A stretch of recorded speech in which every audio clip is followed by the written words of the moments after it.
Ayun, magandang umaga sa inyo mga kabiyahe. At tayo ay nasa kalsada na naman. Diba? Tanongin nyo li ang daddy, daddy, saan ang punta mo? Secret. Andito tayo actually ngayon mga kabiyahe sa Rodriguez, Montalban. Tayo ay mag campsite hunting, no? Para ma-recommend natin sa inyo kung saan magandang campsite na malapit lang sa Metro Manila, no? Na hindi natin kailangan na lumayo para makakita ng isang magandang campsite, no? Kaya tayo ay mag-hunting ng campsite. Kung maghapon na ito ay i-google natin sa campsite hunting natin, right? So again nandito tayo sa tulay ng Montalban o Rodriguez Rizal. At kita nyo naman ang view, diba? Ayan na yung mga bundok-bundok na paborito natin. Pero syempre, dadaan tayo ng bayan ng Rodriguez at medyo matraffic-traffic ng konti. Kaya dito ko na umpisahan yung ating video today na medyo matraffic talaga, no? At umalis tayo ng bahay around mga 7 o'clock ng magsa-7 ng umaga. Kaya balikan ko na lang kayo mamaya mga kabiyahe to keep you updated sa mga makikita nating campsite. Alright? Ayun na mga kabiyahe, nandito tayo sa Montalban na. Nakalampas na tayo ng kanilang munisipyo. Pero para alam nyo lang na hindi kayo naliligaw, ayan yung Montalban Health Center, no? So kanina kita nyo naman pagkakaliwa natin ng Rodriguez, dire-diretso lang yan. Tapos makikita nyo yung daan sa dulo is isa yung kanan papuntang Marikina, yung kaliwa doon tayo dumaan, no? Doon tayo dumaan papuntang Wawa Dam. Yun ang rombo natin. Tapos doon tayo kakanan sa may bago dumating ng arko ng protected area, no? Doon tayo kakanan. So dire-diretso lang to mga kabiyahe hanggang marating natin yung Wawa.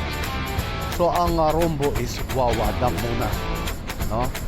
Para hindi tayo step by step, dire-diretso lang. Malapit sa protected area. Nadaanan nyo na yan. Sabihin malapit na kayo sa arko ng protected area. Ayan mga kabiyahe, nakikita nyo yung andito na tayo, kakanan na tayo siya. So ayan, nakikita nyo yung protected landscape ng so, pag dumiretso ka yan yung papuntang Wawa Dam. Pero tayo dito tayo kakanan para dito yung mga campsite. Dito talaga yung mga campsite.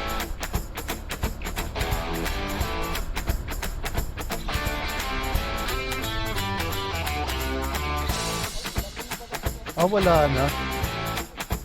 Okay. Diretso na lang. Alam pa naman yung pupuntahan ka. Mount Balagbag.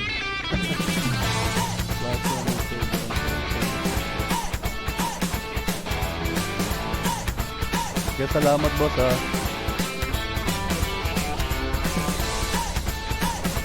Grabe. Talagang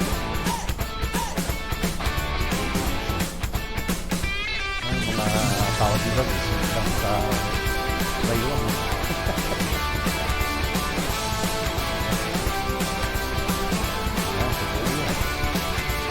Medyo naging talaga. Kaya medyo nakasalubong pa tayo naka-IPV. Ahom Buhawi! Medyo mahaba-haba din tong ahon na to mga kabiyahe. Dito tayo binibitin yan ni Buhawi. Farm lot for sale. Dami. Medyo manaw na uli yung lumago na yung vegetation uli. Dahil panay ang ulan-ulan.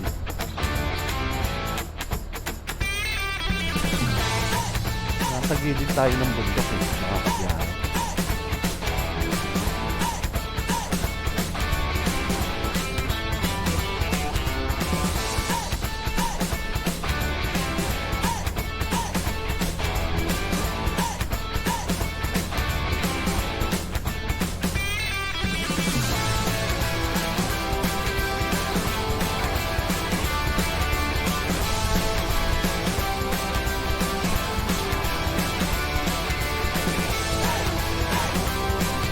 Tayo ahon. Tayo pumapanik ng bundok. Kaya tayo puro paahon. Ahon, buhawi, ahon ng ahon. Ayan. Nakapasa tayo sa ahonan. So dito normally mga kabiyahe, dito nagkakaroon ng yung pa-undress luggage o whiskey. No? Gusto nyo makakita yung mataas sa mataas. Diyan kayo na. At overviewing talaga. Overviewing talaga. Dito normally nag-standby yung mga kaibigan nating siklista. No? Dito sila normal. So ito rin yung daan na papuntang Camp Moss. Kita niyo yan mga kabayan.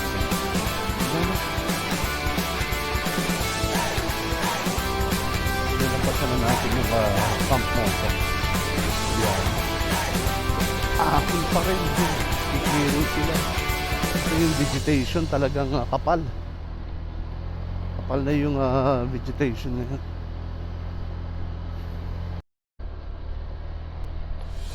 Ahon, buhawi, ahon, ahon.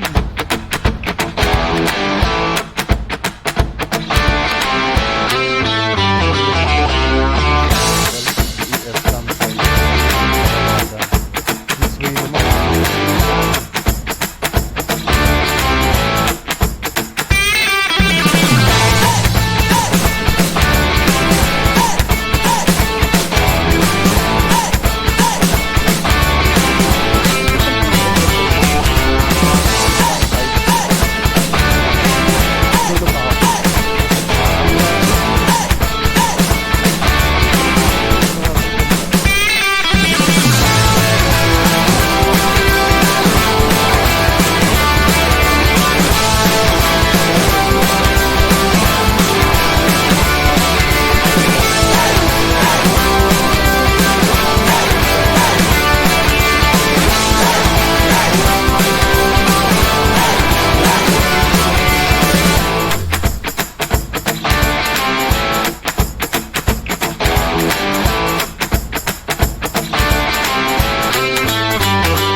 Diretso lang.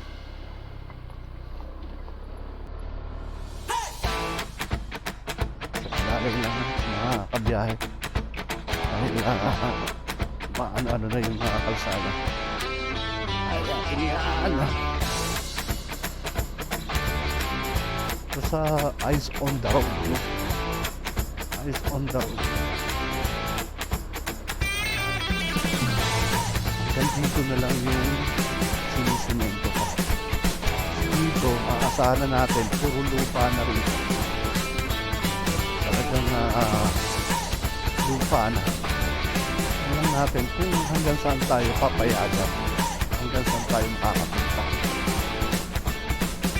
magamit ang ating kung pa daw ang extreme campsite.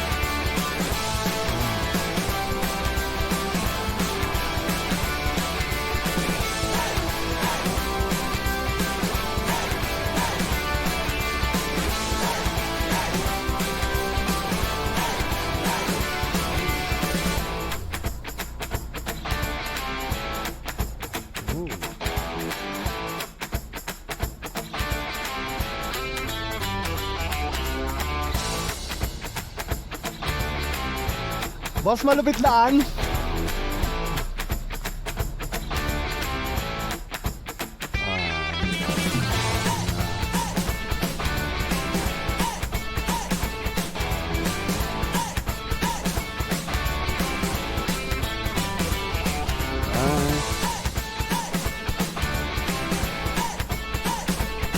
Lupad na talaga siya mga kabiyahe. Nating bumaba ng ating motor.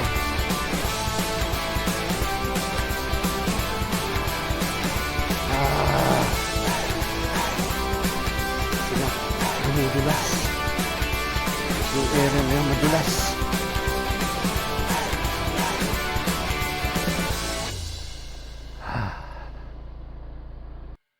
Mukhang hindi kaya ng ating motor mga kabiyahe dahil nga ay medyo maulan, basa siya at wag natin pilitin, sayang. Mukhang maganda yung extreme campsite. Gawin na lang natin mga kabiyahe, balikan natin siya kapag mainit yung panahon.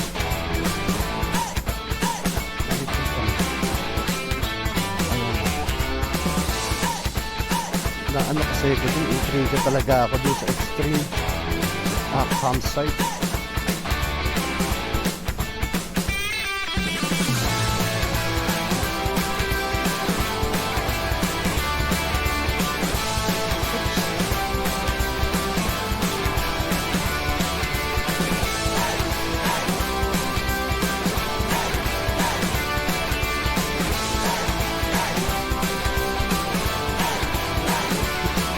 At hindi talaga kinaya. Hindi kinaya ng ating gulong. Talagang nag-slide siya. Para tayo nagdi-drifting eh. Yung manibela natin sa kaliwa, yung gulong natin nasa kanan. Pero love that kind of experience talaga. May pakikita ko sa inyo yung itsura ng gulong natin, ng motor natin. Ay, sigurado.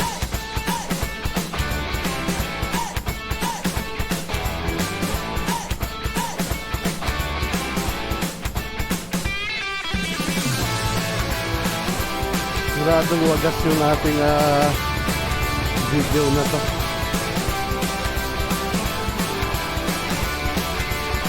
Hindi na nagtagumpay pero may bagong experience. Grabe. Grabe yung dinaanan natin ayan mga kabiyahe. So hindi kaya ng ating gulong. Kaya ng motor. Pero dapat nasa tamang gulong tayo. Dapat tama yung gulong natin.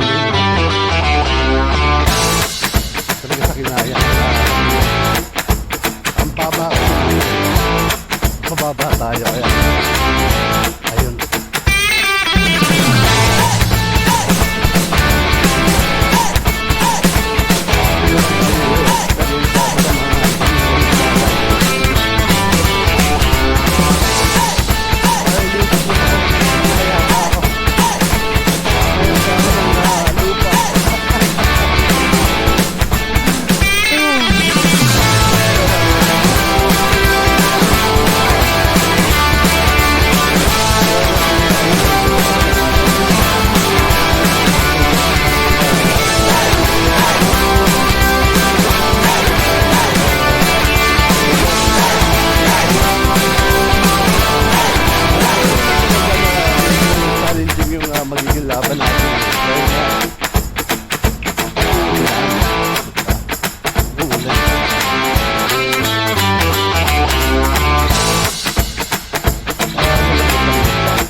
kabilaan, sabihin yung para sa paa mo, okay na. Pero yun nga, hindi mo rin may papanik yung, of course, yung motor mo, no?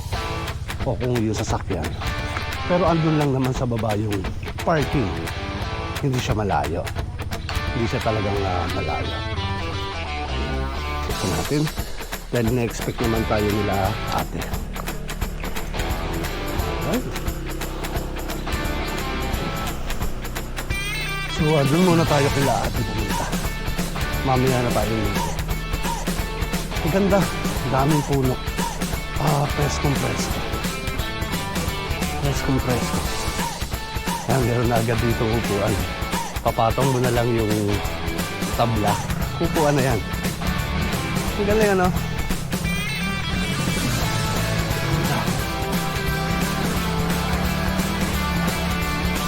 So convenient yung pagpanik mga kabiyahe. No? Tapos meron pang hundreds na talagang pinasadya nila. Dito pwede ka nang kwentuhan. Diba? Yung pang napakaganda ng dito. Alright. Andito na yung... Morning, sir! Ayun yung CR sir doon. Ang ganda, ang ganda. May mga puno. Laglag pa yung ating ano. Ito yung mga puno. Good morning, sir! Anay! Good morning po uli. Si Kuya. Kaya ano mo? Dennis, sir.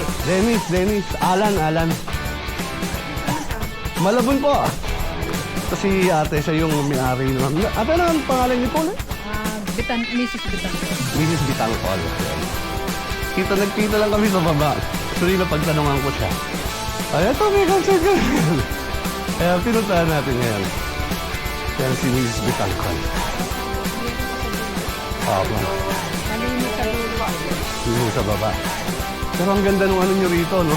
Talagang yung vibes. Ito yung magandang side. Nga. Ayan. Saan si ate? Si ma'am. Guys, ito yung kabuuan. Bigyan ko muna kayo ng isang very quick na 360 views. Dito pa lang yan sa taas. Dito pa lang yan sa taas. Then guys, yung una natin view deck. Yan yung unang view deck na makikita natin. At papanikin natin. So ito yung unang view deck mga kabiyahe. Same time, meron yung room dito. Hindi lang natin alam kung ano yung paganda, diba? At napaka-smooth yung step niya. Even na even. Wow!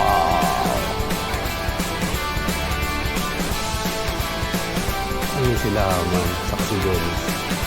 Tingnan naman. Bayabas. Normally yung mga puno dito, puro fruit bearing siya. Fruit bearing siya ng mga puno. Merong rambutan. Napaka-bless nila. Kaya yung pangalan ng campsite is Bless. Camp Blessing. Kawan. Yan yung makikita nyo dito sa harapan pa lang, no? Yung entrada pa lang ng bahay. Ayun yung kalamansi. Puro kanila yan, kalamansi. Rambutan. Diba?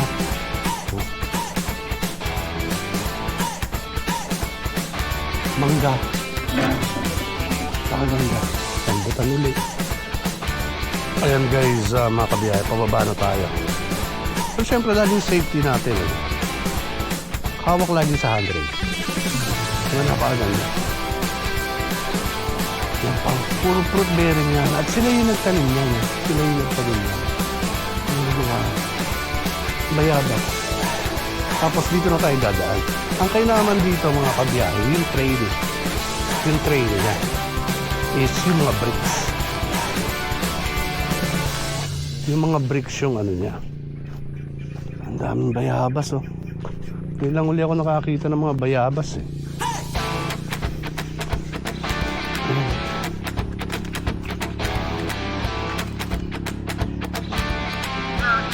Circle, rocket, spotlight, helix, follow, close.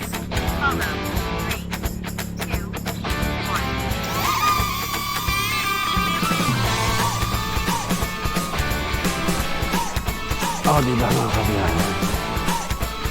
Maganda, di ba? Dire-diretso lang yun. Pababa tayo pababa.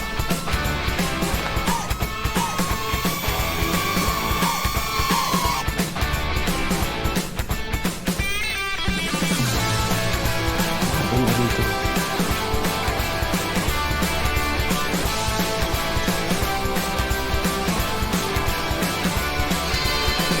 Kambing.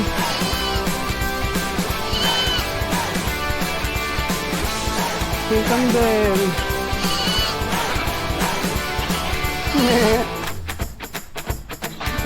Kambing. Di ba? Ang ganda.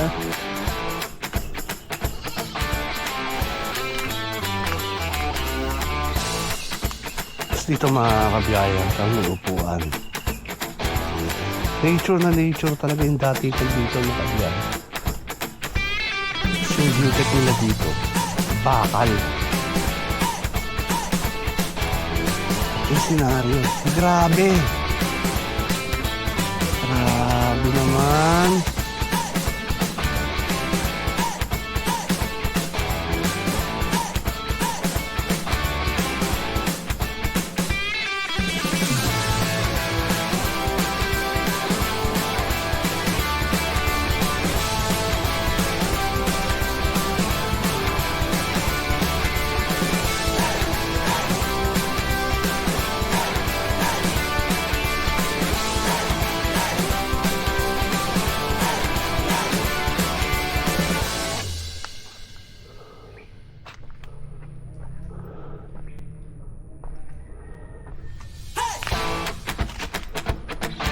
Ayun mga kawayan, mga kabiyahe.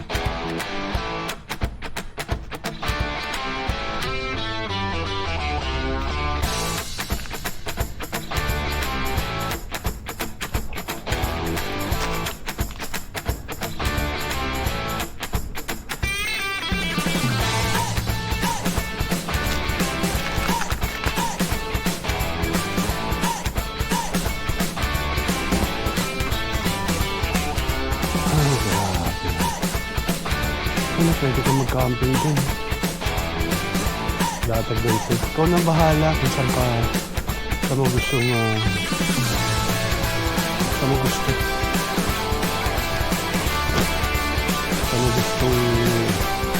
umwesto.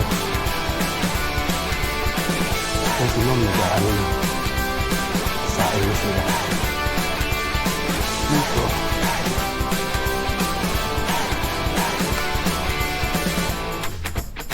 Pwede ka dito mag-ano. May swing pa. May swing.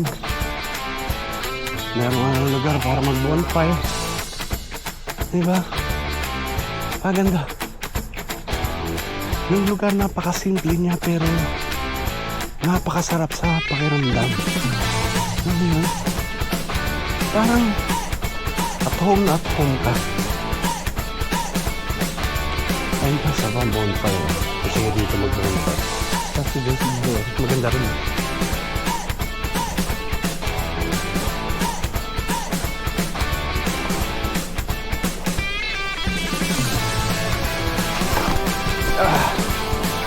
Magpit na tayo.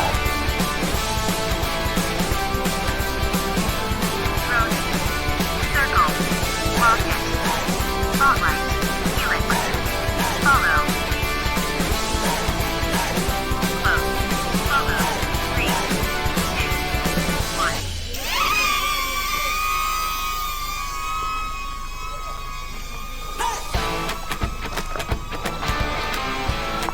Diyan, pwede ka na ng tent. Dito, pwede ka rin. Doon, pwede ka rin. Maraming yung pwede nang gawin.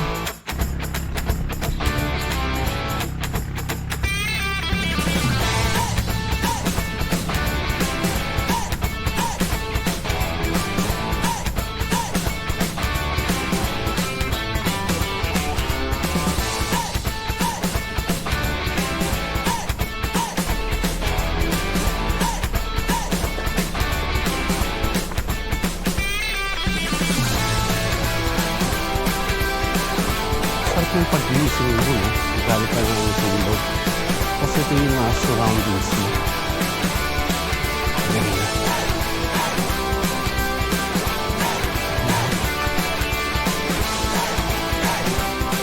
Ito yung bubuhod sa'yo. Ganda.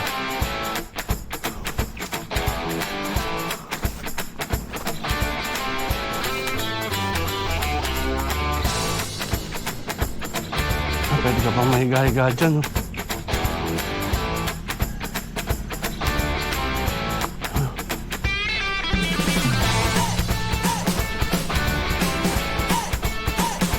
Slowly. Circle. Rocket. Spotlight. Helix. Follow. Close. Follow. 3, 2, 1.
Ayan mga kabiyahe, nandito tayo ngayon. Kausap natin si Ate Loli. Siya na po magpapakilala sa inyo kung ano po yung trabaho niya o ano yung ginagawa niya rito sa farm o dito sa camping site na to. Ate Loli, magandang umaga po at salamat sa pagpapa-unlock sa interview po na ito. Okay, magandang umaga din. Pwede po pakisabi niyo po yung buong pangalan niyo po, if you don't mind. Ako si Mrs. Lolit Bitancor. Mas kilala yung Bitancor dito sa Montalban. Ayun, siya si Ate Loli Bitancor. Sila yung may-ari nitong Camp Blessing campsite. No? At nagkakwentuhan kami kanina. Talagang napakasaya nung kwentuhan namin yung buhay-buhay, paano nagpalaki ng mga anak. Ngayon, apo naman. Ganun tipo. So, Ate Loli, kung halimbawa po may mga magkukommute po from Wawa Dam na po, sa Wawa Dam, magkano po yung mga tricycle na nakita ko doon na papanik po dito sa inyo? Kadalasan, dati sinisingil kami ng 250. Dalawa yung pwedeng maisakay doon sa tricycle. Dahil medyo elevated yung... Oo nga po, no? For safety reason din po. Saka yun, parang yun yung kaya ng tricycle katulad nga po nung nabanggit nyo kanina. Ayan. Tapos pag gusto po nilang keep in touch sa inyo, paano po nila kayo kukontakin? May phone number po ba na pwedeng gamitin? Or... May phone number yung caretaker ko, kaya lang hindi ko kabisado. Sige ho, mamaya kunin na lang natin. Pero mga kabiyahe, kasi dito, pagbaba nyo ng Wawa Dam, sasabihin nyo lang yung Camp Blessing. Kilalang sa si Ate Lolit, no? At dadali na kayo mismo dun sa baba kung saan naka-parking din tayo ng motor natin. At nasa harap lang talaga yung parking. Kaya just in case na meron naman kayo sasakyan, kotse, dala nyo, ay pwede naman kayo mag-park dun sa labas lang. At libre. Wala nang bayad. Ngayon dito, sa pag-camping ng overnight, Lolit, magkano nga po pag overnight po? Na tent pitching po, may sarili po silang dalang tent po, pwesto lang po. 200. 200 po overnight. Tapos meron po kasi kung nakita rito na kwarto, Ate Lolit, bali dalawa. So kung halimbawa po wala po silang tent, at gusto nilang gumamit ng room, magkano naman po yung rate overnight? Ang ano ko, 600 to 700. 600 to 700 mga kabiyahe. Yun yung price range nila dito. No, dalawang yung option nyo. Pero sulit na sulit naman mga kabiyahe talaga yung kung gusto nyo umupa ng mag-rent ng room, talaga namang sulit din naman talaga. Pero mostly naman sa ating mga campers, meron tayong dalang mga tent, no? At kung gusto nyo, anywhere naman pwede kayong pumili dito ng camping site na gusto nyo. Kung saan nyo gusto magtayo ng tent nyo, ay napakarami naman. Mamimili na lang kayo ng pwesto nyo kung saan. Tapos may bonfire din doon na pinakita natin kanina mga kabiyahe. Alright, Ate Lolit, maraming salamat po sa pag-invite, sa pag-offer dito sa place nyo. Arinawa maraming pagpapala pa ang bigay ng ating Panginoon Diyos sa inyo. Okay, salamat po. Maraming salamat po. Open naman yung place kahit kami. Napa. Yun mga kabiyahe, si Ate Lolit ng Camp Blessing.